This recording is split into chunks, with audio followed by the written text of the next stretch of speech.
This is all you need to know about getting an Airbnb, and I'm going to share it with you for free with no fluff and no BS, because everybody deserves, if you want an Airbnb, to have an Airbnb, and I think a lot of people make it overcomplicated. So if you follow these 3 steps, I'm going to show you exactly what you need to do. The first thing you need to do is just pick a market. You can go on airdna.co, and it'll give you statistics of other people that are Airbnb in an area to let you know, is it a good area for Airbnb or not? Okay, I'll give you 5 markets that I love right now personally. I'll tell you that Nashville, Tennessee is on fire right now. I'll tell you that St. Augustine, Florida right now. I'll tell you that Jacksonville Beach and Jacksonville, Florida are on fire right now. Waco, Texas. I'll tell you that San Antonio, Texas. I'll tell you that Sedona, Arizona and Scottsdale, Arizona. I'll tell you that Henderson, Nevada and Santa Clarita, California. I'm going to give you a bunch of markets because I want you guys to win, okay? But follow the step right here. Go to airdna.co. Pick one of the cities I gave you, put in the top left corner, and what's going to happen is it's going to show you what the market looks like. If you follow this next step to a T, you'll be able to know if this market is actually a good market or a trash market. So here's what you do.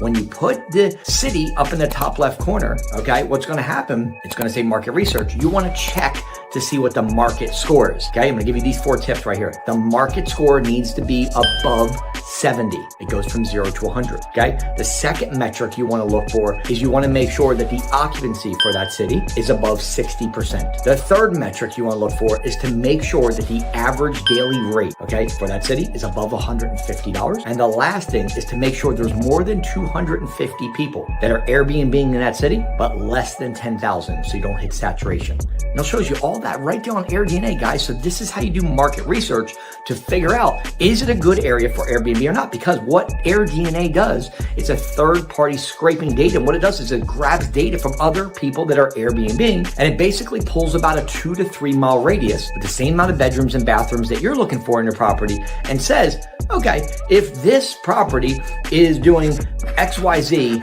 price per night, and it's going to do this per year, you divide that number. I'm going to show you the metric in a minute, but you can divide that number by 12 so you know what your revenue is going to be for your property. It's very simple, because once you guys learn this, what I just showed you, just step by step right here, you're going to have your first Airbnb. And I'm going to give you some other tips and tricks here in a second. But let's go to number 3, because on AirDNA, when you type in any address, let's say we're looking for St. Augustine, Florida. We think it's a great market because we checked all 4 of those, and yes, it does hit the barrier of over a 70 market. It does have over a 60% occupancy. There's more than 250, less than 10,000, and the average daily rate is over 150. So let's say St. Augustine, Florida is a market we're looking for.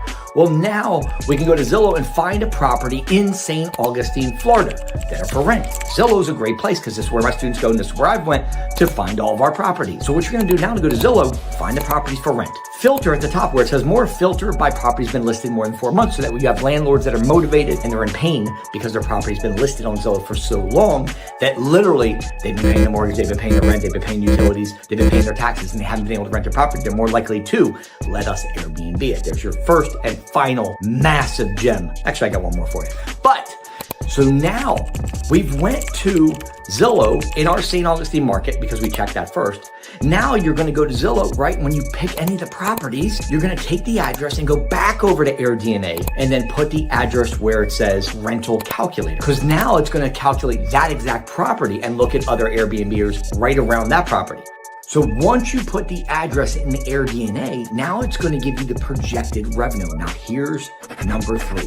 Take the projected revenue and divide that number by 12. We want to know what the monthly gross revenue is, okay? So now, let's say it's 50K, divide that by 12. Now I want you to remove 2 hard costs. These are the costs of doing business for Airbnb. 1, I want you to take off $800 off of that number. That's going to include your cleaning and your utilities. And 2, I want you to remove your rent payment, whatever the rent payment is that landlord is asking for. So you took your projected revenue, divided by 12, minus 800, minus the rent, and now that number that you have right there needs to be above $1,500. I'm giving you guys the gems. This video is full of gems. You know why? Because I love you guys. I want you to win. And I'm telling you something. I'm going to give you some other stuff right now, but that right there, once it's above 1,500, I would say to my students, yes, it's a great property. Okay. I checked the market, I checked the numbers, and it's likely that you're going to succeed as well based on doing, that due diligence and research and knowing what to do. If you just watch this video 3 or 4 times, you're going to know exactly what to do. You tell me another person that's coming to you live right here like this. You tell me another person that's coming on social media and give you the game like that. There ain't nobody doing. I'm the best in the business. I'm number 1 in the country as an Airbnb coach because I give you guys the game because I want you to win. And that's what's important to me. Because when you win, I win. And the amount of referrals I get every day from my students is unbelievable because I'm teaching them how to win. Okay, so now here's the fluffy stuff, right? You're like, what about the cleaning fees? We have a cleaning company, so we pay our cleaners $20 an hour, but you can go right on Turno, TURNO.com, and you can find cleaners. They'll bid for the job once you find a property. Simple, Turno.com. Number 2, maintenance. Okay, you can go to Thumbtack. Once you get your property, you're not going to be using maintenance out. I mean, we've used it a couple times in a year. It's not that big of a deal. You can find that on Thumbtack. Just find a maintenance person in the city and state that you're looking for, right? Simple. What's another thing?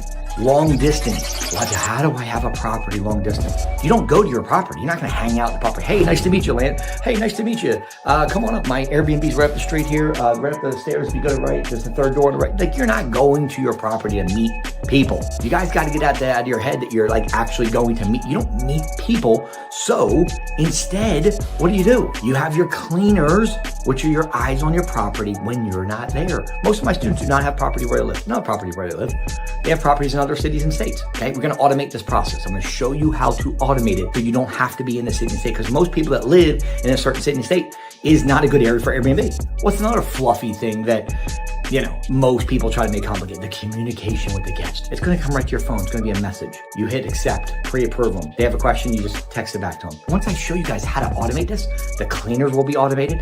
You're not going to be talking to them and communicating with them all day, and your communication with the guest will be automated. This is the name of the game, guys. If you're working more than 15, 20 minutes a day, no matter how many properties you have from 0 to 50, you're overworking yourself. But most people don't know how to automate and delegate, and so they're struggling. That's why most people fail in Airbnb. No clue what they're doing. You guys are looking for signs on the side of the street. You don't even understand how to check your numbers in your market, and then you're wondering why you're coming out of pocket to pay a landlord. It's because you don't know what you're doing. Okay, if you want to stop wandering around, oh, I wonder if this is good. Oh, do I have to pay the landlord every month? Oh, geez, I'm gonna have to come out of pocket. Stop wandering around and get help. I'm your gatekeeper. I'm the best in the business. If you want help, let me help you. Okay, here's one thing I'll make a promise. If you and I work together, I'll save you thousands of dollars right on the front end. Number 2, hundreds of hours of trying to figure this out yourself. And number 3, you'll have the number 1 coach helping you along the way, holding your hand every step of the way. Fair enough? If you guys want help, put the word Airbnb in comments. I'll personally reach out to you directly. This is worthy. This video is worthy, in my opinion, of a thumbs up, a subscribe. If you truly are serious about getting your first Airbnb in under 30 days and you want help from the number 1 coach in America. God bless, be safe, guys. That's why I put this together for you. Bye.